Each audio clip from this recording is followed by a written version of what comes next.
Assalamualaikum warahmatullahi wabarakatuh. Selamat pagi Bapak Ibu semua. Kali ini kita akan membahas mengenai multivitamin yang akan membantu kita dalam meningkatkan daya tahan tubuh selama masa pandemi COVID-19. Nah, yang kita kenal multivitamin itu banyak sekali. Apakah semua multivitamin itu perlu kita minum? Nah, di sini kita akan bahas satu persatu cara penggunaan dan penggunaan vitamin sehari-hari. Apakah kita perlu memakannya semuanya atau sesuai dengan kebutuhan? Nah, yang pertama kali akan kita bahas adalah vitamin C. Nah, vitamin C ini kita juga kenal dengan nama lainnya adalah asam askorbat. Jadi vitamin C ini merupakan vitamin yang dibutuhkan oleh tubuh, namun tubuh kita tidak bisa memproduksi vitamin C ini. Sehingga kita harus mendapatkannya dari makanan-makanan yang kita makan. Nah, makanan-makanan seperti apa yang mengandung vitamin C? Yaitu biasanya beberapa buah dan sayuran tinggi vitamin C seperti jambu biji, jeruk, lemon, stroberi, brokoli, paprika, cabai, dan tomat. Nah, kemudian peran-peran vitamin C ini seperti apa gitu kan? Nah, jadi peran vitamin C itu memelihara daya tahan tubuh kita sehingga vitamin C pun mampu membantu mempercepat proses pemulihan ketika kita sakit. Nah, kemudian selain itu juga ada beberapa riset yang mengatakan bahwa vitamin C ini selalu dipakai dalam terapi untuk mengobati influenza, sehingga ada yang literatur yang mengatakan sekitar 50% gejala flu berkurang ketika mengkonsumsi vitamin C. Nah, kemudian selanjutnya juga ada beberapa case report dari Dr. Weber, seorang dokter ahli paru, bahwa beliau memberikan dosis sebanyak 1.500 mg vitamin C pada pasien yang dirawat dengan diagnosa COVID-19. Nah, kemudian juga Dr. Weber mengatakan vitamin C pada pasien virus COVID-19 itu menurun drastis sehingga membutuhkan intake yang lebih banyak dari penggunaan biasa. Nah, berikut ada aturan konsumsi vitamin C pada orang yang defisiensi atau kurang vitamin C. Ada yang vitamin C yang dalam bentuk ampul dan vitamin C dalam bentuk tablet. Nah, contohnya vitamin C dalam bentuk ampul pada usia dewasa itu hanya dikonsumsi sebanyak 200 mg per hari.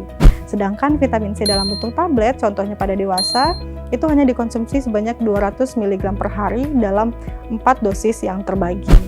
Nah, berikut juga ada aturan pakai dari dosis vitamin C sehari-hari untuk kita preventif atau penanggulangan agar kita tidak sakit. Nah, contohnya pada wanita dewasa usia 19 tahun, itu kita ternyata hanya butuh 75 mg per hari. Artinya tidak butuh dalam dosis yang tinggi untuk pencegahan di awal-awal penyakit.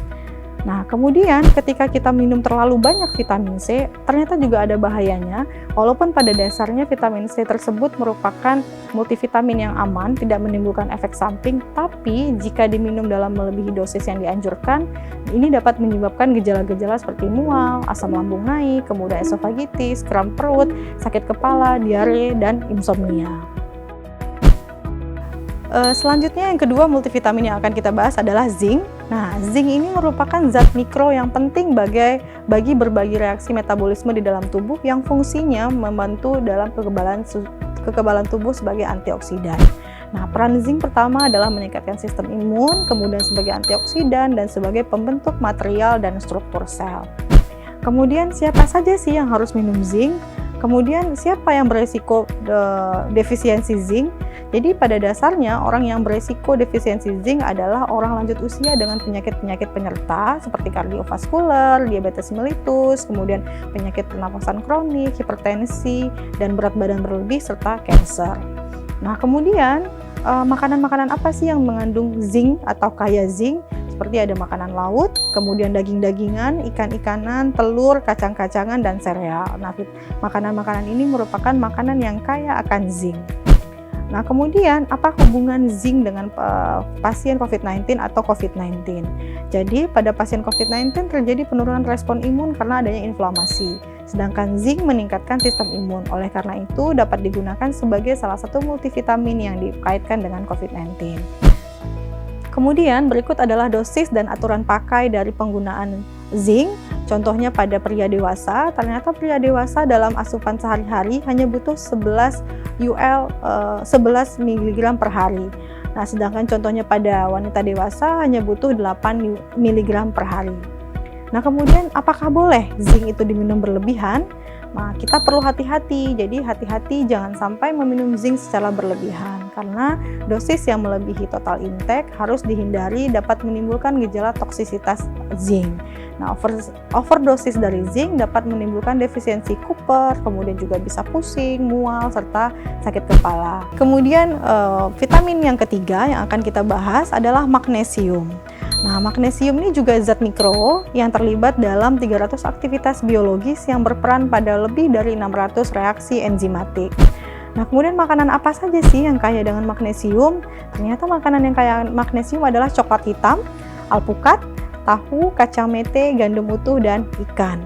Kemudian peran magnesium atau fungsi magnesium sendiri adalah untuk kadar elektrolit yaitu sebagai kalium. Kemudian juga berperan dalam sintesis hormon paratiroid dan metabolisme vitamin D. Kemudian apa hubungan magnesium dengan COVID-19? Nah, pada pasien COVID-19, seperti yang sudah kita jelaskan sebelumnya, terjadi penurunan respon imun karena inflamasi berat, sehingga terjadi pelepasan sitokin berlebihan yang menyebabkan yang seharusnya magnesium berperan dalam modulasi sistem imun, terutama interleukin 6.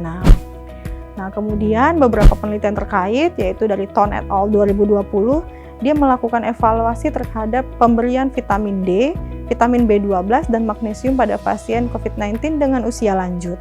Nah, hasil penelitian menunjukkan suplemen ini menurunkan angka kebutuhan terapi oksigen perawatan di ICU. Kemudian, sebenarnya siapa yang harus minum magnesium? Nah, yang beresiko defisiensi magnesium pada dasarnya adalah anak di bawah 9 tahun, kemudian orang lanjut usia, wanita hamil, dan ibu menyusui. Sehingga berikut adalah aturan pakai untuk magnesium sesuai dengan angka kecukupan gizi secara general. Pada orang dewasa kebutuhannya adalah 350 mg per hari, sedangkan untuk anak-anak contohnya pada usia 1-3 tahun sekitar 65 mg per hari. Artinya, apakah boleh minum magnesium berlebihan? Nah, ketika minumnya berlebihan, perlu kita pertimbangkan bahwa dosis yang tinggi dapat mempengaruhi fungsi ginjal, kemudian melebihi kapasitas ekstraksi ginjal, sehingga dapat dosis yang berlebihan dalam konsumsi magnesium dapat menyebabkan diare. Nah, selanjutnya multivitamin yang akan kita bahas selanjutnya adalah kalsium. Jadi kalsium ini merupakan juga mineral yang penting bagi tubuh, terutama untuk kesehatan tulang dan gigi ya. Kemudian mineral ini juga dibutuhkan untuk memelihara kesehatan serta fungsi jantung, syaraf, dan pembekuan darah. Nah, kemudian dari mana kita bisa mendapatkan kalsium sehari-hari? Jadi kalsium juga didapatkan dari makanan seperti susu, produk olahan susu, sayuran hijau, sarden, serta salmon. Sedangkan kebutuhan kalsium tubuh kita per hari sebenarnya adalah 1.300 mg per hari. Kemudian namun asupan kalsium orang Indonesia itu ternyata masih rendah, yaitu sekitar 342 mg per hari. Kemudian berdasarkan AKG atau angka kecukupan gizi normal, contohnya pada usia 19-50 tahun sebenarnya kebutuhannya adalah 100 mg per hari. Sedangkan pada wanita hamil juga termasuk 1000 mg per hari, sedangkan pada lansia atau di atas 50 tahun itu tetap 100 mg per hari. Nah, suplemen kalsium ini dibutuhkan jika asupan kalsium dari makanan tidak cukup. Jadi kalau kita merasa asupan makanan kita baik, maka kita tidak butuh suplemen kalsium. Nah, selanjutnya adalah vitamin D. Ya, ini adalah multivitamin kelima yang akan kita bahas, yaitu vitamin D. Jadi vitamin D itu apa? Jadi vitamin D merupakan sebuah vitamin yang larut lemak yang berperan dalam penyerapan kalsium fosfat dalam tubuh. Artinya kalau kita punya kalsium pun tapi vitamin D-nya rendah, maka penyerapan kalsium tadi tidak akan secara sempurna atau efektif. Nah, kemudian siapa sih orang-orang yang beresiko mengalami defisiensi vitamin D? Tentu saja orang yang jarang dapat paparan sinar matahari, kemudian orang lanjut usia yang berkulit hitam, kemudian dengan obesitas, memiliki gangguan ginjal dan hati, serta mengkonsumsi obat-obatan yang mengganggu metabolisme vitamin D. Nah, kemudian vitamin D ini selain dari sinar matahari, kita dapatkan dari mana?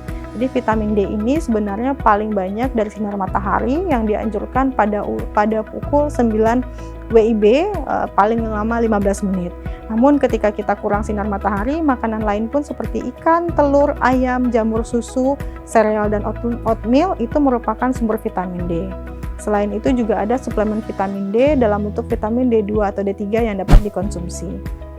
Kemudian hubungan vitamin D dengan COVID-19, yaitu dalam beberapa studi klinis dikaitkan keadaan pasien dengan vitamin D. Jadi vitamin D diduga berperan dalam modulasi sistem imun dan menghambat pengeluaran sitokin proinflamasi dan meningkatkan sitokin yang bersifat antiinflamasi. Nah, kemudian dosis-dosis yang dianjurkan untuk minum vitamin D, jadi orang yang berisiko defisiensi direkomendasikan sebanyak 1000 sampai 4000 IU. Namun kalau untuk vitamin D untuk bayi sekitar 400 IU, sedangkan bagi orang dewasa normal itu sekitar 600 IU. Nah, ketika dosisnya terlalu tinggi, ternyata juga ada bahayanya. Bahayanya ternyata bisa mual, penumpukan kalsium, muntah, hilang nafsu makan, konstipasi, lemah, kemudian juga bisa menurunkan berat badan, mulut kering, sensasi logam di mulut, sakit kepala, kerusakan ginjal, dan gangguan irama jantung. Nah, oleh karena itu, sebelum kita memakan atau mengkonsumsi suplemen vitamin D, sebaiknya konsultasikan juga kepada dokter atau ahli gizi terkait dosis yang dipakai, serta efek samping yang mungkin timbul sesuai dengan kondisi kesehatan serta gaya hidup teman-teman semua. Sekian pemaparan kami mengenai multivitamin yang dipakai selama masa pandemi COVID-19. Semoga dapat memberi manfaat untuk teman-teman semua. Lebih dan kurangnya kami mohon maaf. Wassalamualaikum warahmatullahi wabarakatuh.